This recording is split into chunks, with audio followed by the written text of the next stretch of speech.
하나님 말씀 봉독하겠습니다. 마태복음 5장 1절에서 7절까지 말씀 우리 한 절씩 교독하시도록 하겠습니다.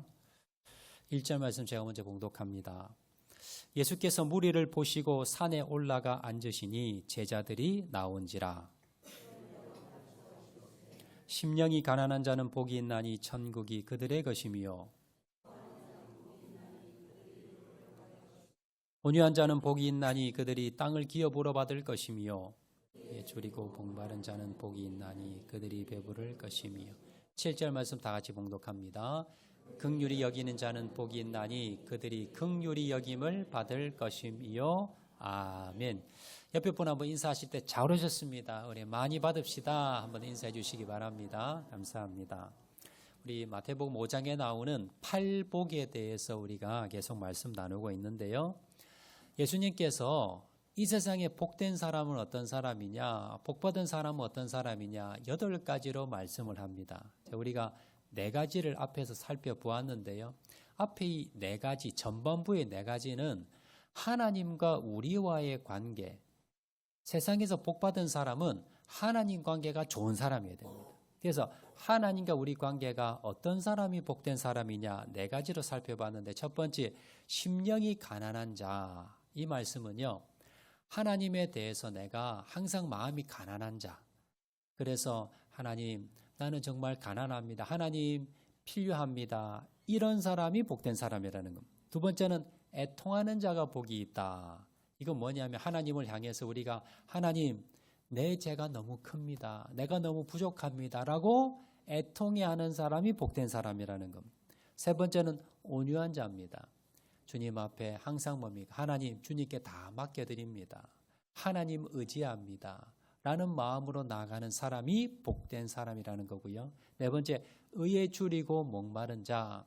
하나님, 주님만이 옳으십니다. 하나님만이 의로우십니다. 나는 부족합니다. 그러면서 하나님을 바라보고 살아가는 사람. 자, 이런 사람이 하나님의 은혜를 받는 사람이요, 복된 사람이라는 겁니다. 그래서 이 8가지 복의 앞에 전반부 4개는요, 사실 하나님과의 관계에 또 관련된 겁니다.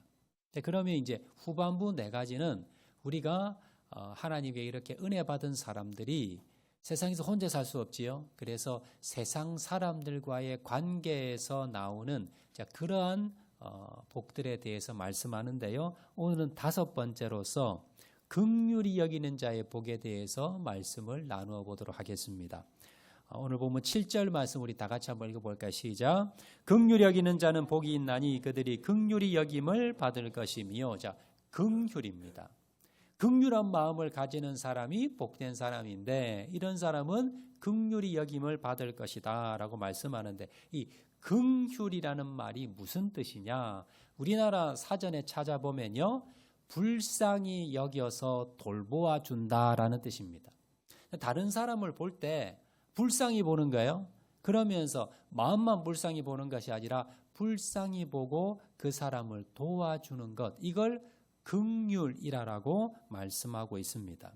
자, 우리나라 대한민국 오늘날 현재 우리 대한민국 백성들이 얼마나 다른 사람을 불쌍히 보는가. 특별히 좀 우리나라 보면 외국인 노동자들, 근로자들 많이 있죠.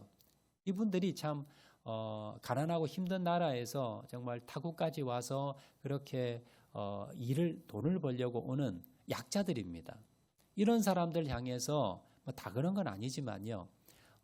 일부분 사람들이 어떻게 보느냐. 얼마 전에 좀 충격적인 영상이 뉴스에 나왔어요. 그래서 제가 한번 영상을 한번 잠깐 틀어드리겠는데요.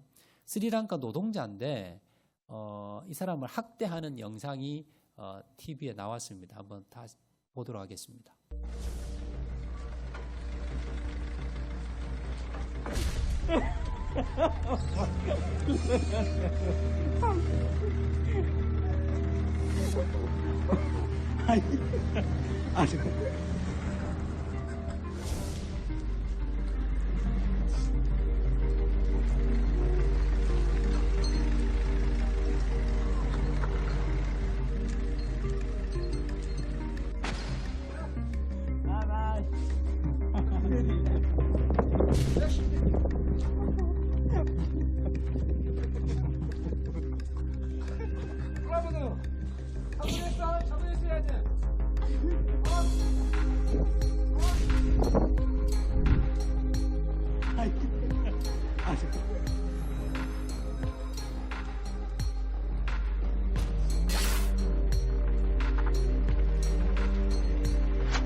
영상 보시면 좀 충격적이죠. 저게 뭐 아주 옛날 이야기도 아니고 얼마 전의 일입니다. 한 벽돌 공장에서 이제 외국인 노동자, 스리랑카 노동자가 일을 하는데 전에 어떤 일이 있었는지는 나오지는 않습니다. 아마 실수를 좀 했겠지요.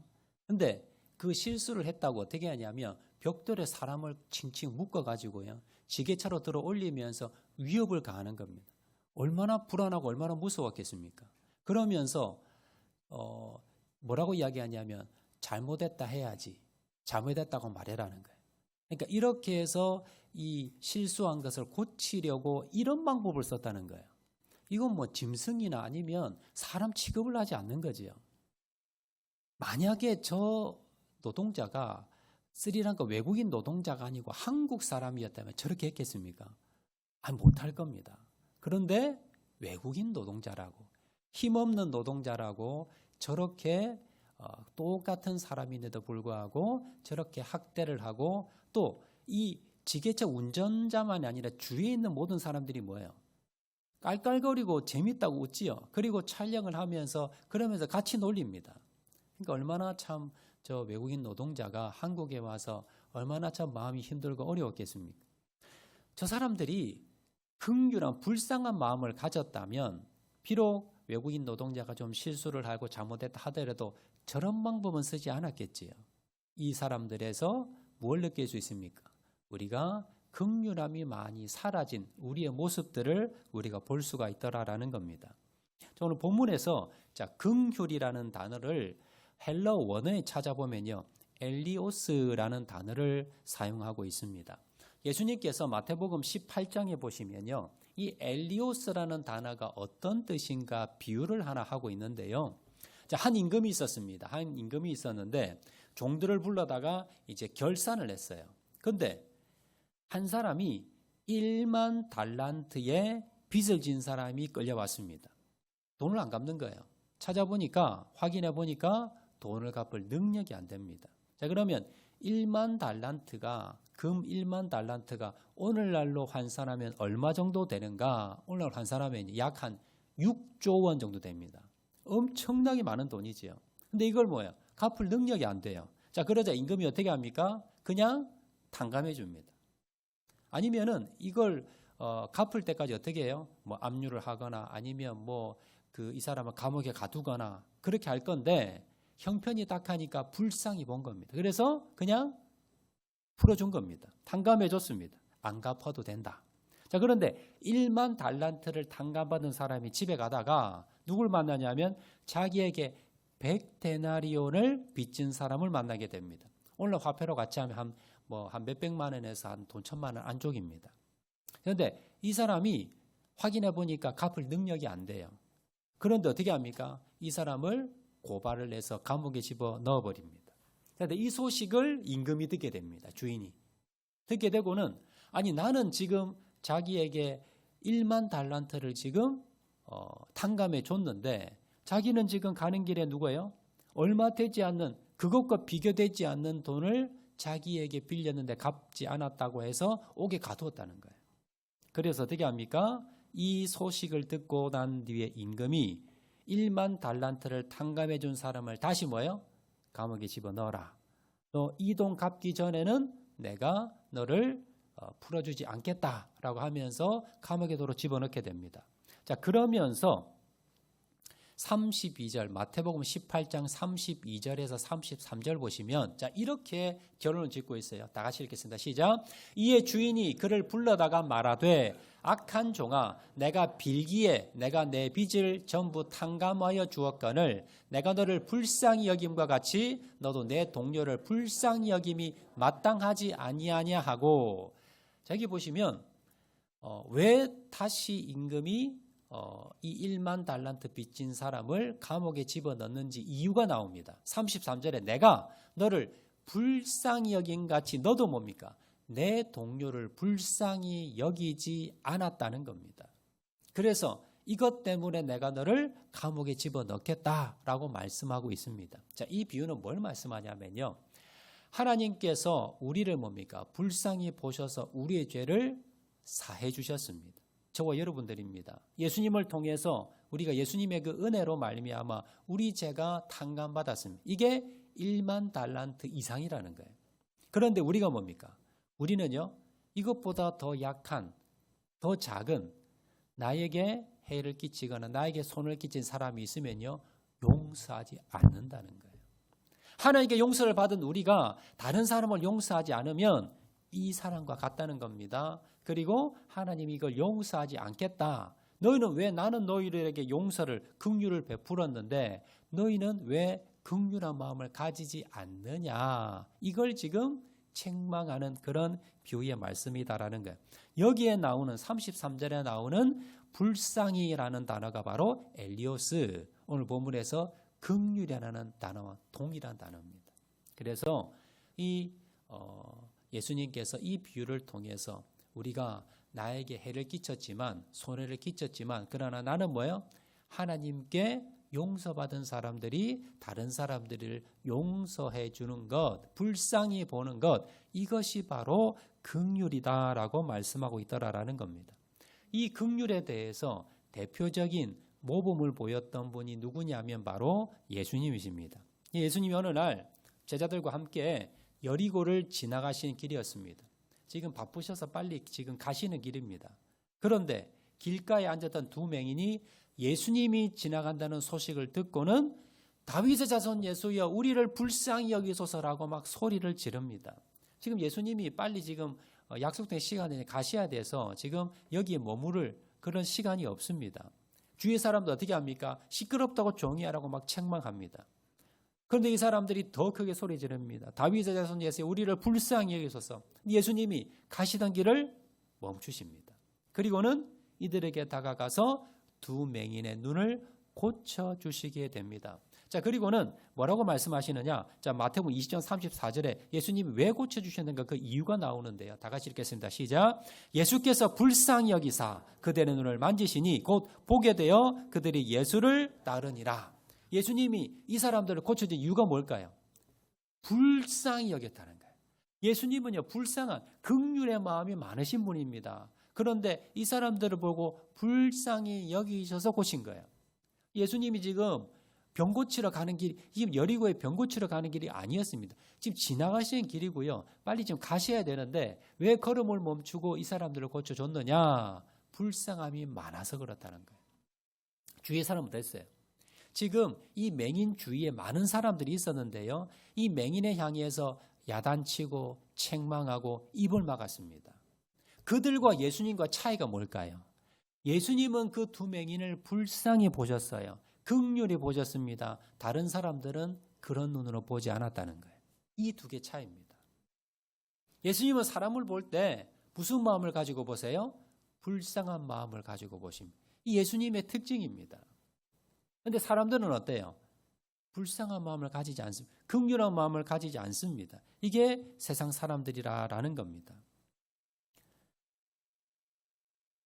우리가 이 예수님의 마음을 본받아야 됩니다. 근데 우리도 보면요, 여러분 어때요? 우리도 보면 긍휼히 여길 때가 있어요, 없어요? 있어요, 우리도. 근데 우리와 예수님과의 차이점이 있습니다. 예수님은요, 사람을 가리지 않습니다. 그리고 또 특별히 뭡니까? 사람들이 손가락질하는 사람, 그리고 사람들이 저 사람은 구제불능이야, 이런 사람에 대해서도 긍휼함을 가져요. 근데 우리는 어떻습니까? 우리는요, 나와 좀 친한 사람, 나와 좀 맞는 사람, 나와 좀 뭔가 연결이 되는 사람. 우리나라 속담에 무슨 말이 있냐면 팔은 어디로 굽는다? 안으로, 바깥으로는 안 구워요. 안으로 굽는. 이게 뭐냐면 우리가 똑같은 기준을 대고 하는 것이 아니라 뭡니까? 나와 무슨 관계가 있는 사람에게 내가 뭡니까? 더 가까이 한다는 겁니다. 예를 들어 이런 겁니다. 어느 어머니가 계셨는데 딸, 아들을 각각 시집을 보냈습니다. 자, 어느 날 사위가 운영하는 가게에 갔어요. 그랬더니 딸이 땀을 뻘뻘 흘리면서 막 일을 하고 있어요. 그러니까 엄마 마음에 무슨 마음이 드냐면 좀 긍휼한 마음이 드는 거예요. 우리 딸에 대해서. 그래서 이제 일을 마치고 밥을 같이 사위하고 먹는데 사위에게 이렇게 이야기합니다. 김서방, 제가 원래 타고나기를 약하게 타고났어. 그래서 시집가기 전에 물 한 번 손에 안 넣고 키운 애야. 쟤 저렇게 고생시키면 나중에 병원비가 더 들어. 그러니까 종업원 하나 더 쓰고 쟤 그냥 집에 돌려보내. 그게 더 남는 거야. 이렇게 이제 이야기를 했어요. 자, 그리고 이제 한 며칠이 지났습니다. 며칠 지나고 난 뒤에 이제 아들이 장사를 하는데요. 아들 가게에 간 거예요. 아들 가게에 갔더니 며느리가 또 땀을 뻘뻘 흘리면서 막 열심히 일을 하고 있습니다. 자, 그러자 이제 일을 마치고 난 뒤에 며느리하고 차를 한 잔 마시면서 며느리가 이렇게 이야기합니다. 며느라, 이렇게 부부가 열심히 일하는 모습을 보니까 너무너무 보기가 좋구나. 젊어서 고생은 사서도 한대. 지금 열심히 일해야 아파트도 사고 그리고 돈도 좀 모으고 네가 노후에 편한 거야. 그러니까 입 딱 물고 그리고 열심히 한번 일해봐라. 이렇게 이야기하는 거예요. 자, 여러분, 상황은 똑같습니다. 상황은 똑같은데 이 어머니가 뭐예요? 딸에 대한 모습과 며느리에 대한 모습이 전혀 다른 거예요. 이게 뭐예요? 극단적으로 제가 예를 들어 드렸지만 그러나 뭡니까? 이게 사실 우리들의 모습일 수 있더라라는 겁니다. 여러분, 우리가 어때요? 나와 좀 교회 안에서도요. 나와 좀 친한 사람, 나에게 좀 잘해주는 사람, 나와 좀 맞는 사람, 이런 사람도 뭡니까? 긍휼히 여깁니다. 그런데 뭡니까? 나와 좀 맞지 않는 사람, 나와 좀 불편한 사람, 나와 좀 뭔가 다른 사람, 이런 사람에 대해서는 뭐예요? 우리가 긍휼히 여기지 않는다는 거예요. 이런 긍휼은 주님께서 말씀하는 긍휼과 다르다는 것을 여러분 기억을 하셔야 됩니다. 그러면 우리가 이 긍휼함을 도대체 얼마 정도까지 베풀어야 되는가? 성경의 기준은 무엇인가? 성경에 보면요. 베드로가 예수님에게 어느 날 이렇게 질문을 합니다. 베드로 마태복음 18장 21절인데요. 다 같이 읽겠습니다. 시작. 그때에 베드로가 나와 이르되 주여 형제가 내게 죄를 범하면 몇 번이나 용서하여 주리까? 7번까지 하오리까? 예수님께서 평소에 다른 사람에 대해서 용서해 주어라, 용서해 주라 자꾸 이제 말씀을 하시니까 베드로가요. 자, 베드로 생각에 이 정도 용서하면 예수님께 칭찬받을 거야. 이 정도면 충분할 거야라고 생각하고 예수님, 나에게 잘못한 사람이 있는데 내가 한 그 사람에서 7번 정도 하면 충분하겠죠? 라고 물어본 거예요. 자, 왜 7번이냐면요. 자, 그 당시 서기관과 바리새인들, 율법학자들이 보통 뭐라고 가르쳤냐면 자, 용서는 몇 번까지 해야 되느냐? 3번까지 해줘야 된다라고 가르친 거예요. 그러니까 바리새인들이 한 3번 정도까지 하니까 예수님은 용서해야 돼 하니까 이제 베드로 생각에 그러면 한 7번 정도 하면 충분할 거야. 예수님께 아마 칭찬받을 거야. 라는 생각으로 예수님 그러면 한 7번까지 하면 되겠지요? 라고 물어본 겁니다. 자, 그러자 예수님께서 뭐라고 답변하셨는가? 22절 말씀 다 같이 읽겠습니다. 시작. 예수께서 이르시되 내게 이르노니 7번뿐 아니라 7번을 70번까지라도 할지니라. 예수님 뭐라 하시냐면 7번? 아니야. 7번을 70번까지, 7번을 70번까지 더 하라는 거예요. 그러면 계산하면 몇 번이에요? 490번입니다. 그럼 예수님은 여기서 490번까지만 하라는 말씀이 그게 아니에요. 무한대로 하라는 겁니다. 용서는 몇 번까지가 아니라 무한대로 그 사람에 대해서 용서와 긍휼을 베풀어라라고 말씀하셨더라라는 겁니다. 자, 그렇게 사셨던 분이 누구예요? 예수님이십니다. 예수님은요, 죄가 없으셨지만 불법 재판을 받았습니다. 죄가 없으셨지만 여러 가지 핍박과 조롱을 받으셨습니다. 채찍에 맞았습니다. 그리고는 몸이 찢기시고, 그리고는 머리에 면류관을 쓰시고, 그리고는 결국 어떻게 하셨어요? 그리고는 십자가에 매달려 돌아가셨습니다.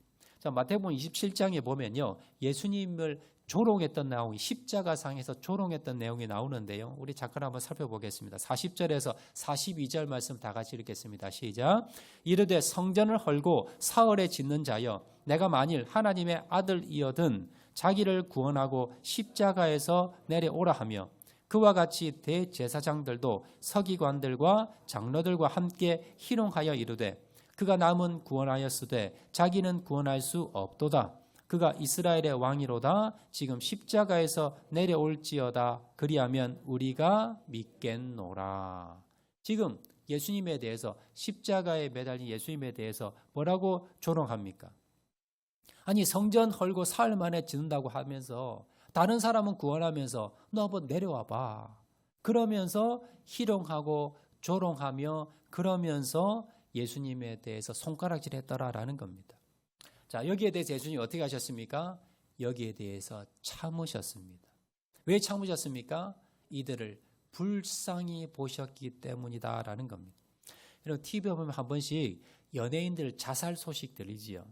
연예인들이 왜 자살하느냐? 그 이유 중에 많은 이유 중에 하나가 뭐냐면요, 악성 댓글입니다. 연예인을 향해서 비난하고 비방하고 악성 댓글을 막 올려요, 사람들이 SNS에서. 그래서 연예인들이 그 내용을 보고는요, 충격을 받아서 우울증에 걸리고 자살을 합니다. 근데 예수님은 어때요? 지금 그 정도가 아닙니다. 수많은 사람들이 예수님을 완전히 발가벗겨 놓고요. 그리고는 뭡니까? 온갖 조롱과 비방을, 희롱을 다 하고 있습니다. 말만 했습니까? 아니에요. 채찍으로 때리고요. 그리고 창으로 찌르고, 그리고 사람을 매달아서 십자가에 매달려 죽였습니다. 그렇게 죽이는 사람들 앞에서 그 사람들을 바라보면서 예수님께서요, 그에 대해서 욕하지 않았어요. 그 사람을 저주하지 않았습니다. 어떻게 하셨습니까? 누가복음 24장 34절에 예수님이 이렇게 말씀하셨어요. 다 같이 읽겠습니다. 시작. 이에 예수께서 이르시되 아버지 저들을 사하여 주옵소서, 자기들이 하는 것을 알지 못함이니이다 하시더라. 예수님이 어떻게 하셨어요? 용서해 주라는 거예요. 예수님이 그들에 대해서 뭡니까? 용서. 이게 뭡니까? 긍휼의 마음입니다. 예수님 안에는요, 긍휼의 마음이 가득 차 있기 때문에 이런 비난과 비방과 핍박을 당하시면서도 어떻게 하셨어요? 용서해 달라고 긍휼한 마음을 베푸셨더라라는 겁니다. 여러분, 우리가 이 마음을 배우셔야 됩니다. 이 마음을 품으셔야 됩니다. 그리고 이러한 자들이 뭐예요?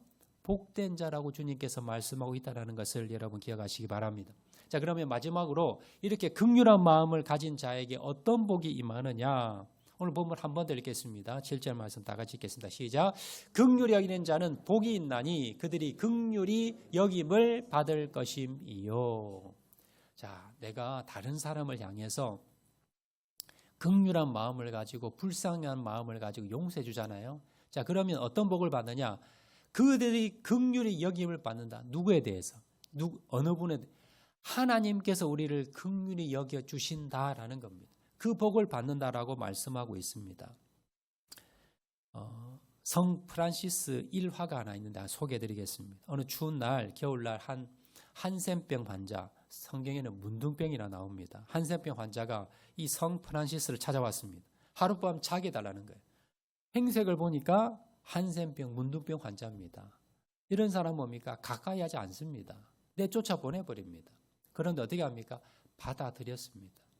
그리고는요, 그의 옷을 빌려주고요, 깨끗이 씻어주고, 그리고 상처를 소독시켜주고요, 그리고 저녁 식사를 잘 대접하고 난 뒤에 자기가 자는 그 침대에 눕히게 됩니다. 그리고 옆에서 자기는 이제 쪽잠을 자게 되는데요, 잠을 자다가 꿈을 꾸게 됩니다. 꿈 안에서 예수님이 나타나셨어요. 그리고 예수님이 자기 손을 꽉 잡으면서 뭐라고 말씀하시는가? 프란시스야, 오늘 대접 잘 받았다. 고맙다. 그리고 눈을 떴어요. 그리고 보니까요, 아까 왔던 그 한센병 환자가 없어요. 이라고 뭘 이야기하느냐 하면, 우리가 여러분 다른 사람들 향해서 긍휼함을 베풀고 용서함을 베풀고 우리가 다른 사람을 섬길 때에 이것은 뭡니까? 주님께서 기억하신다는 겁니다. 주님께서 갚아주신다는 겁니다. 냉수 한 그릇 우리가 주의 이름을 위해서 대접한 것 하나님이 잊어버리지 아니하시고 하나님께서 갚아주시고 채워주시고 기억해 주신다라는 것을 여러분 기억하시기를 바랍니다. 말씀 맺도록 하겠습니다. 우리가 예수 믿고 난 뒤에 갈등이 생기는 게 있어요. 이게 뭐냐면, 예전에는요, 나를 괴롭히는 사람, 나를 힘들게 하는 사람이 있으면 예전에는 뭡니까? 나도 똑같이 하면 됩니다. 나를 비방하면 나도 비방하면 되고요. 나도 싸우면 되고 나도 같이 뭡니까? 똑같이 보복하면 됩니다. 그런데 내가 예수 믿고 난 뒤에 이게 안 되는 거예요. 하나님의 말씀이 원수 갚지 말라는 거예요. 사랑해 주라는 거예요. 근데 내 마음에 내게 안 돼요. 나를 힘들게 하고요. 나를 모함하고 나에게 여러분 손해를 주고 나를 힘들게 했던 이 사람이 용서가 안 되는 거예요. 그런데 하나님은 사랑으로 하는 겁니다. 그 어떻게 하면 될까요? 비결이요. 내가 용서해야지. 내가 용서해야지. 안 됩니다. 해보세요. 안 돼요. 어떻게 해야 돼요? 내가 예수님의 마음을 품는 겁니다. 내 안에서는 안 됩니다. 내 노력도 안 돼요. 그러면 어떻게 해요? 긍휼의 모델이신, 긍휼이 가장 풍부하신 그 예수님의 마음이 내 마음이 되면 돼요. 내 안에 예수님의 마음이 지배하면 되고요. 내 마음이 예수님의 마음이 충만히 채워지면 그럼 뭡니까? 저절로 됩니다. 그럼 목사님 어떻게 하면 내 마음이 예수님의 마음으로 충만해질까요? 그게 뭡니까? 기도하는 거예요. 그럼 한번 해보세요.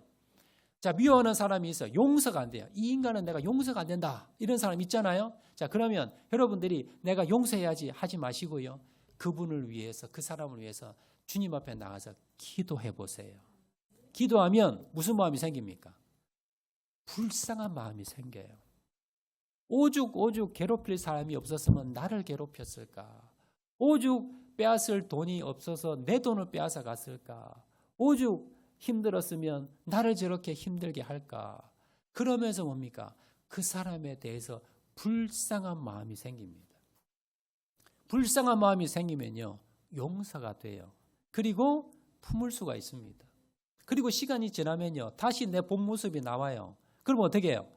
또다시 기도 자리로 나가는 겁니다. 기도하면요, 불쌍해 보입니다. 이게 은혜예요. 그리고 내 마음 가운데 뭡니까?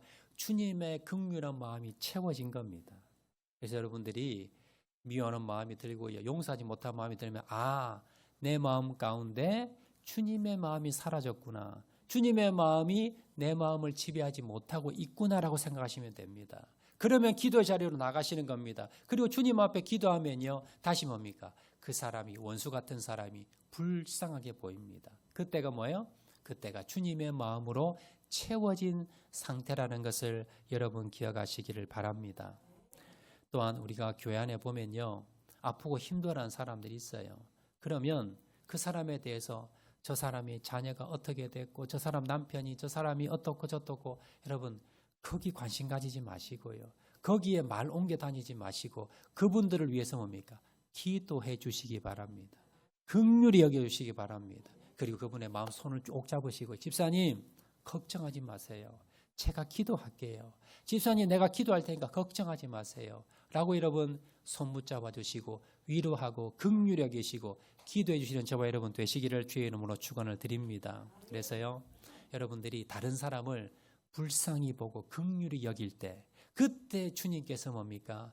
나를 불쌍히 여기시고 나를 긍휼히 여기신다는 것을 기억을 하시고, 여러분 주님 앞에 주님의 마음을 품으셔서 예수님의 그 마음을, 긍휼한 마음을 품으시고 여러분 주님 앞에 긍휼히 여김 받는 그런 복이 임하는 저와 여러분 되시기를 주의 이름으로 축원을 드립니다. 말씀 생각하면서 우리 찬양하도록 하겠는데요, 우리 팔복 찬양하도록 하겠습니다. 심령이 가난한 자, 우리 다 같이 찬양하겠습니다.